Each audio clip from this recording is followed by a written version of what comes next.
Hi all, welcome back to MM creations. ഇന്ന് ഞാനിവിടെ ചെയ്യുന്നത് ക്രോഷ്യ വെച്ചിട്ട് ഒരു പഫ് ഫ്ലവറാണ്. അപ്പം നമുക്ക് സ്റ്റാർട്ട് ചെയ്യാം. അപ്പം ആദ്യമേ തന്നെ ത്രെഡ് എടുക്കുക. ക്രോഷ്യന്ന് യൂസ് ചെയ്യുന്നു. ഞാനിപ്പോൾ ഇവിടെ ഒരു 4 പ്ലൈയുടെ കോട്ടൺ ക്രോഷ്യ ത്രെഡാണ് എടുത്തിരിക്കുന്നത്. പിന്നെ ഞാൻ എടുത്തിരിക്കുന്ന ഹുക്ക് എന്ന് പറയുന്നത് ക്രോഷ്യ ഹുക്ക് സൈസ് എന്ന് പറയുന്നത് 3.5 mm ആദ്യമേ ഒരു സ്ലിപ്പ് നോട്ട് ഇടുക. അതിനുശേഷം 4 ചെയിൻസ് എടുക്കുക. ഫസ്റ്റ് ചെയിനിലോട്ട് സ്ലിപ്പ് സ്റ്റിച്ച് ചെയ്യുക. അതിനുശേഷം ഒരു ചെയിൻ എടുക്കുക. എന്നിട്ട് നമ്മൾ അവിടെ നമ്മൾ സർക്കിൾ ഫോം ചെയ്യുമല്ലോ, അപ്പോൾ ആ സർക്കിളിനകത്തോട്ട് നമ്മൾ ഒരു 6 സിംഗിൾ ക്രോഷ്യേസ് ചെയ്യും. 6 സിംഗിൾ ക്രോഷ്യേസ് എന്ന് പറയുമ്പോൾ 6 പെറ്റൽസ് ആണ് വരുന്നത്. അപ്പം നിങ്ങൾക്ക് പെറ്റൽസ് ഒരു 5 പെറ്റൽസ് മതി എന്നുണ്ടെങ്കിൽ 5 സിംഗിൾ ക്രോഷ്യേസ് ചെയ്താൽ മതി. അപ്പം ഞാനിപ്പോൾ ഇവിടെ ചെയ്യുന്നത് ഒരു 6 പെറ്റൽസ് വരുന്ന ഒരു പഫ് ഫ്ലവറാണ്. സോ 6 സിംഗിൾ ക്രോഷ്യേസ് ചെയ്യുക.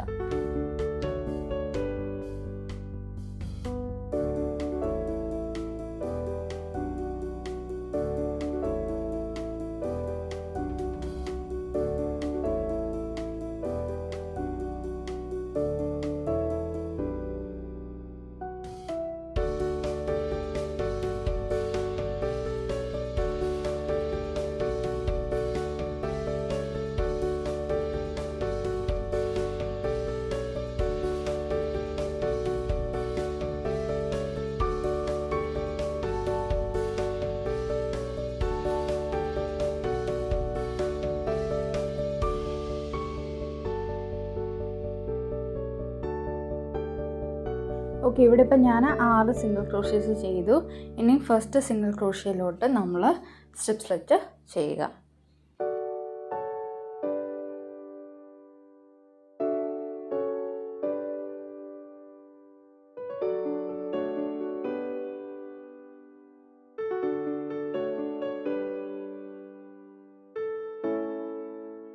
സ്ലിപ്പ് സ്റ്റിച്ച് ചെയ്തതിന് ശേഷം ഒരു 3 ചെയിൻസ് എടുക്കുക. അതിനുശേഷം ഏത് സ്റ്റിച്ചിലാണോ നമ്മൾ സ്ലിപ്പ് സ്റ്റിച്ച് ചെയ്തത് ആ സ്റ്റിച്ചിലോട്ട് തന്നെ, അതായത് ഫസ്റ്റ് സിംഗിൾ ക്രോഷ്യയിലോട്ട് തന്നെ ഒരു ഡബിൾ ക്രോഷ്യ എടുക്കണം. പക്ഷേ ഡബിൾ ക്രോഷ്യ പൂർണ്ണമായിട്ട് എടുക്കുന്നില്ല. നമ്മൾ ഒരു അതിൻ്റെ ഹാഫ് വേ വരെ എടുക്കുന്നുള്ളൂ.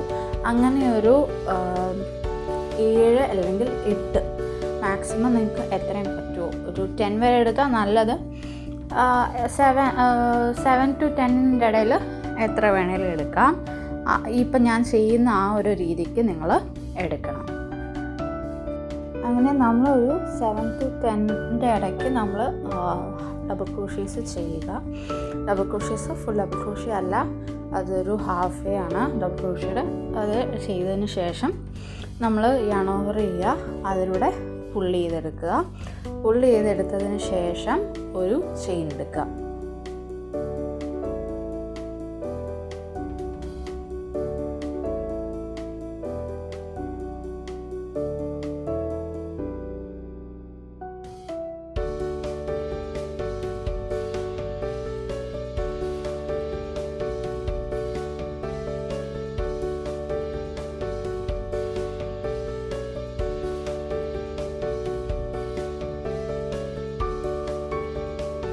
ഓക്കെ, ഇപ്പോൾ നമ്മൾ പുള്ളി ചെയ്തെടുത്തു. ഇനി 3 ചെയിൻസ് എടുക്കുക.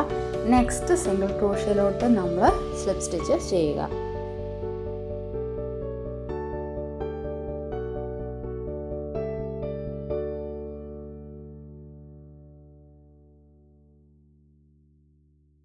ഓക്കെ, നമ്മൾ സ്ലിപ്പ് സ്റ്റിച്ച് ചെയ്തു. ഇനി നമ്മൾ 3 ചെയിൻസ് എടുക്കുക. 3 ചെയിൻസ് എടുത്തതിന് ശേഷം ഇത്രയും നേരം നമ്മൾ ചെയ്തതുപോലെ തന്നെ ഒരു ഡബിൾ ക്രോഷ്യയുടെ ഹാഫ് വേ നമ്മൾ ചെയ്യുക. അതൊരു 7 to 10 കൗണ്ടിന് ഇടയിൽ നിൽക്കണം. അത് നല്ലൊരു കൗണ്ട് ആണ്. പറയുന്ന കാര്യം എന്ന് വെച്ചാൽ അത്രയും ഒരു പഫ് വരാൻ വേണ്ടിയിട്ടാണ് ആ ഒരു കൗണ്ട് പറയുന്നത്. അപ്പം അത്രയും ചെയ്യാനായിട്ട് തന്നെ ശ്രമിക്കുക. അല്ലെങ്കിൽ നമ്മുടെ പൂവിൻ്റെ പെറ്റൽസിൻ്റെ പഫ് ഭയങ്കര കുഞ്ഞതായി പോകും. സോ കുറച്ച് നല്ലതായിട്ട് നിൽക്കണം എന്നുണ്ടെങ്കിൽ ആ ഒരു കൗണ്ട് വേണം. ഈ ഒരു സ്റ്റെപ്പ് ചെയ്തതിന് ശേഷം നമ്മൾ യാൺ ഓവർ ചെയ്യുക.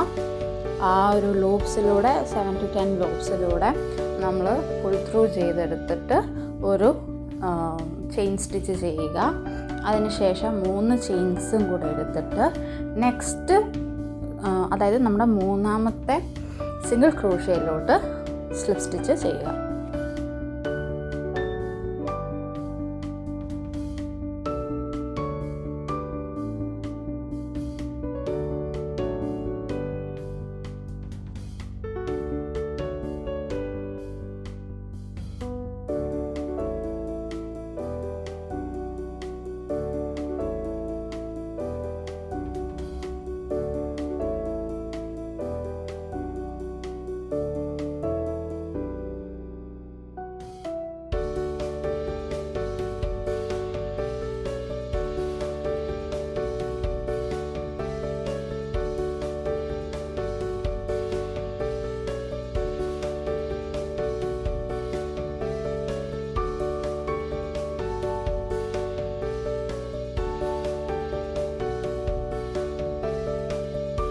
ഇങ്ങനെ ഈ ഒരു പ്രോസസ്സ് നമുക്ക് 6 പെറ്റൽസ് ആവുന്നിടം വരെ ചെയ്യുക.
ഓക്കെ, നമ്മൾ ലാസ്റ്റ് പെറ്റലിലോട്ട് എത്തിയിരിക്കുകയാണ്. സ്ലിപ്പ് സ്റ്റിച്ച് ചെയ്തു. അതിന് ശേഷം 3 ചെയിൻസ് എടുക്കുക. ഡബിൾ ക്രോഷയുടെ ഹാഫ് വേ ഒരു 7 to 10 കൗണ്ടിൽ നമ്മൾ ചെയ്യുക. യാൺ ഓവർ ചെയ്യുക, ആ ലൂപ്സിലൂടെ പുൾ ത്രൂ ചെയ്യുക. അതിന് ശേഷം ഒരു ചെയിൻ എടുക്കുക. പിന്നെ 3 ചെയിൻസ് അഡീഷണലായിട്ട്, ആ ചെയിൻ കൂടാതെ ഒരു 3 ചെയിൻ അഡീഷണലായിട്ട് എടുക്കുക. എടുത്തതിന് ശേഷം നമ്മൾ എവിടാണോ സ്റ്റാർട്ട് ചെയ്ത സിംഗിൾ ക്രോഷേ അതിലോട്ട് നമ്മൾ സ്ലിപ്പ് സ്റ്റിച്ച് ചെയ്യുകയാണ്.